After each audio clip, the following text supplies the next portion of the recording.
Is there any realistic probability that any thinking agent could have been monkeying around in the process based on what we know at this point? No. There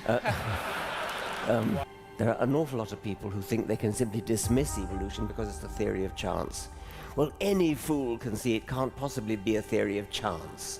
And chance couldn't possibly give rise to the beauty, the elegance, the sheer designedness, the apparent designedness of living things. It cannot be that. So Richard Dawkins and Matt Dillahunty discuss evolution and Christianity, and apparently they think that Christianity is stupid, according to this video title. So let's get right into it. I haven't watched it, so I'm excited to see if I can debunk any of their claims or refute any of it. Let's get into it. A lot of questions that I thought might get us to talk a little bit more about evolution, about the public understanding of evolution, and what the roadblocks to that understanding might be, if that's... I wonder what Great. I'm glad you say aquariums, not aquaria, by Yes. the way, here. We're speaking English, not Latin here. Oh, see, and I could steal a joke from Judah Friedlander right now, but I won't, about English. I keep missing my thing. So we were at the Ripley Aquariums, and we, of course, saw many wonderful animals there.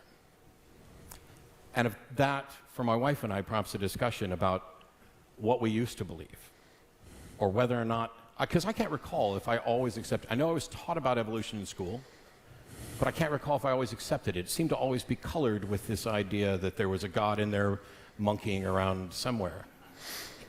Is there any realistic probability that any thinking agent could have been monkeying around in the process based on what we know at this point? No. Wow. What a shocker. Richard Dawkins like, oh, even though he has no idea whether or not how anything started for the origins of life, he's 100% sure no, which is absolutely crazy and not very scientific to say no for a fact. I have to be careful here because I was once being interviewed on television by a dreadful man whose name has mercifully escaped me. And I didn't realize that he was a sort of plant for intelligent design. And he asked me whether I could think of any what's the best scenario I could think of for life on this planet being intelligently designed. And so I thought, well, I'll give him the best shot, which is directed panspermia, the idea that Francis Crick and Leslie Orgel put out, which was that some alien civilization in a distant planet wanted to preserve their form of life. Perhaps they were going extinct or something of that sort. So they put bacteria of their form of life in the nose cone of a spaceship and sent it off into space, and it landed here and started life here.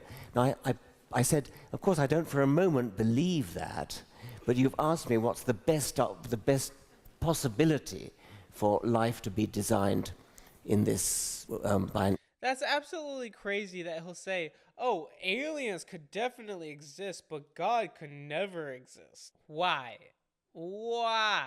By an alien. And he said, wait a minute. Richard Dawkins believes in little green men. And this has dogged me ever since. And I regularly get on Twitter, this is the guy who believes in aliens seeding life on this planet and so on. This is something we've spoken about before, where it seems that there are some people who are going to either intentionally misunderstand or misrepresent what you've said, what anybody said, or they are so horribly confused that they don't seem to understand the basics of the English language. Now, I know that many of them are from the United States, and we've kind of butchered the English language. But as I walked around the aquariums today, and I made that note too, that there were multiples, my wife mentioned something to me that you see just at the aquariums a broad diversity of life. And I can understand how someone who hasn't been trained and taught about natural selection and the process and the length of time involved, could look at this and just say, I give up. I don't understand. It has to be magic. Somebody has to have done it. How... we should be teaching this. I know there are schools in the United States that don't, even though they're supposed to. Apart from just saying this needs to be the curriculum, what can we as a community do to encourage the sort of teaching and training on evolutionary theory that we need? I think I give up is actually quite a respectable response, because it is astounding how complicated life is and how beautiful it is, how diverse it is, and how it looks designed. And so I could well imagine people saying, I give up. However, to say it must have been created, I mean, that's just illogical, because it's no more easy to explain the origin of a creator than it is to explain the origin of the complexity of life itself. It's a total and complete non-explanation. So before Darwin came along, it would have been perfectly respectable to say, I give up. It's incredibly complicated. There must be an explanation, but I can't think of it. And then Darwin came along and did think of it. But to say, therefore, it must have been designed is a total and complete cop-out. It doesn't explain anything. It's actually... How is that a cop-out, though? To say you see the finches, how they changed their beak over time, changed, or they adapted so they could survive just a little bit more. How does that prove that we mutated from another creature overall? Or overall, every time we hear of mutation, that means cancer. That means you're gonna die, because never in our lifetime have we ever seen a mutation cause us to grow and thrive even more. We die. They're like, oh, just give it enough time. One mutation will work. Victory. If you say I give up, it must have been designed, then you haven't given up. Yeah. You've offered an explanation. Exactly. And you don't even care if it's true. Exactly. So you asked me what can we do to teach it? Well, you can write lots of books, as I've done. That's. But then, of course, they've got to read them, and which is more of a problem. You can do television. I suppose I've done a bit of that as well. It is very difficult to get across. I mean, one of the problems is the sheer time involved. Nobody can grasp the immensity of time that geology allows, in which evolution has happened. It is absolutely colossal. And so all our intuitions about the rate at which evolution might go let us down. We can't really understand how you could go from one species to another, let alone from a microbe to mammalian life. So getting across the sheer time scale is one thing, and there are various analogies. You're probably familiar with them, lots of them. One that I rather like is the one where you stretch your arm out. I didn't invent this, somebody else did. And you say the middle of your throat, the middle of my tie here, is the origin of life, and the tip of my finger is the present. And the time involved, you've got the dinosaurs didn't come until about there, so way near the present. The Homo sapiens arrived at about my fingernail there. And the whole of human history, the whole of recorded history, the Egyptians and the Babylonians and the Persians and the Jews and the Greeks and the Romans, and all of human recorded history flies away in the dust from one stroke of the nail file. So we're accustomed to thinking of human history as long. We think in the mists of time back to the ancient Greeks, back to the ancient Egyptians. We think so long ago. It's nothing. It's just, as somebody else said, it's just before the stroke of midnight on the clock face of the geological time. Yeah, there's a couple difficulties there. Not only our inability to properly grasp the timescales, but also our ego and our sense of self-importance, and how it seems strange that everything we know about humans could vanish in that analogous yes. stroke of a nail. I mean, another analogy, I think, I can't remember, it might have been Mark Twain who suggested the layer of paint on top of the Eiffel Tower. That's humanity. But the timescale involved is one thing. Another point you have to get across is that it is not chance. There are an awful lot of people who think they can simply dismiss evolution because it's the theory of chance. Well, any fool can see it can't possibly be a theory of chance. I mean, chance couldn't possibly give rise to the beauty, the elegance, the sheer designedness, the apparent designedness of living things. It cannot be that. The whole enterprise... That's funny because when I was talking to James Stewart, he talks about, yeah, they like to use the word design, but they do not want to use the word creator. So how did things get designed? It had to be by chance. If there's no creator, all by chance. Get away from random chance and to substitute something else. And Darwinian natural selection is the only substitute that has ever been proposed that could work. The idea that there maybe there's chance involved in when and how a mutation occurs, or there may be chance involved in which weather storm might separate someone. But in the broad scheme, this is physical law acting on matter, following, not prescribed by an intelligence, but following the natural order. Yes, there has to be chance, of course, in mutation and the weather and things like that. But the driving force towards the illusion of design, the beauty of the design of an eye or a wing or a foot or a heart, and the diversity of life, the driving force is non-random natural selection. Now, I always wanted to ask you, there are people who grasp things more clearly at different ages. And I know young kids who are thrilled to learn good science and are fascinated with dinosaurs.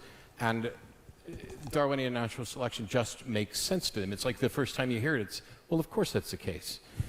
For others, it seems to be a little more difficult, either based on their upbringing, I don't know what all the factors might be.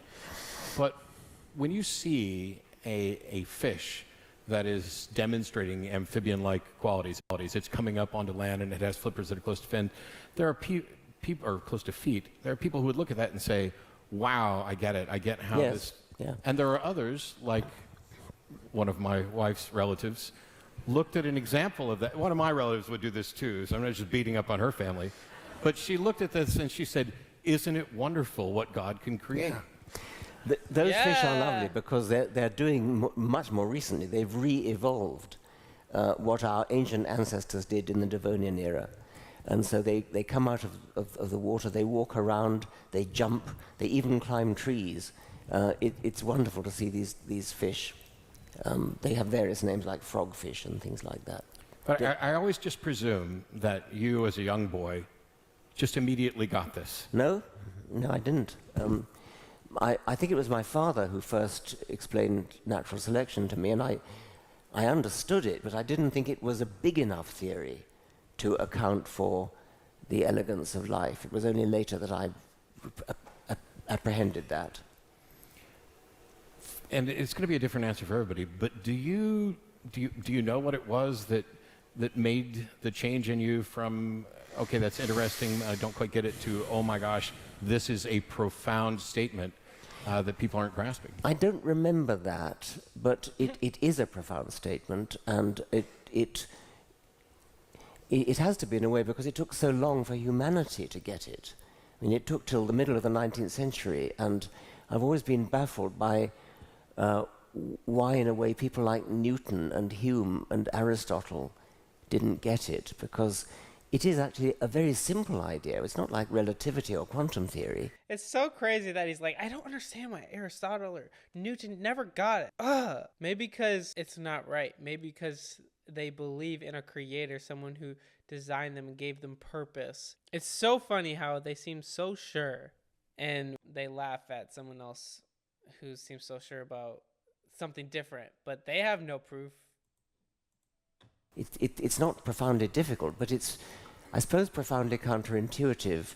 I think, as you've suggested, Matt, it's kind of, you almost can't believe that something so complicated and beautiful as life could possibly come into being by such a simple idea as the non-random survival of random variation.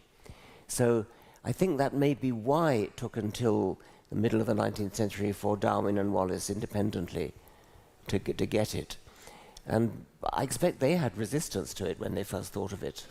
And how fortunate are we that it's become sufficiently understood that now school children can, grasp this and have a good understanding of it.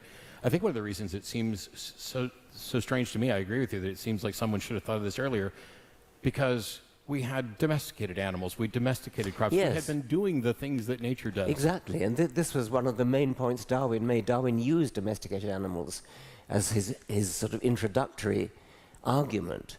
He said, look at... It's so funny. They're like, how fortunate are we to realize that there is no God? How fortunate are we now that we know our life has no meaning? If they found out that there is no God, then there wouldn't be any fortunate reality at all. Powerful selection is. Look at how we've managed to change rock doves into all the various breeds of pigeons. Look how we managed to change flowers, wild roses into domestic roses. Wolves have become dogs of all these different breeds that are totally unlike wolves, and yet they've been transformed from the wolf in just a matter of centuries. So what Darwin did was say, look what can be done by artificial selection. Now all you need do is that mental flip that says, you don't need a breeder, you don't need a human breeder to come along and choose the dogs to breed from. Nature will do that for you. Sure. So the power of artificial selection is harnessed in a slightly different way by nature, and nature is the breeder that produces all of life. There's a confusing array of creationist models. There are the people who think that the world was created in 7 literal days and that these represent ages. I can understand the people who, I don't understand why they think the Earth is 6,000 to 10,000 years old now. That's an untenable position. But if that's what they believe, I can understand why understanding evolution would be more difficult for them, because they don't even accept that that time is there. But I'm more baffled by the apologists and creationists who think, oh, of course, the universe is 13.7 billion years old, the Earth's 4.5 billion, but that's still not enough time when we have the evidence. Yeah, there are people like that. There was a nice story told by J.B.S. Haldane, the great British geneticist, one of the founders of the neo-Darwinian synthesis. And after a lecture, a lady stood up and asked him a question and put exactly this point. She said, Professor Haldane, I simply can't believe that there's been enough time, even given billions of years, to go from a single-celled ancestor to something like me, a multicellular creature, trillions of cells with the heart and lungs and brain and kidneys and bones and things. Just doesn't make sense. Madam, you did it yourself, and it only took you 9 months.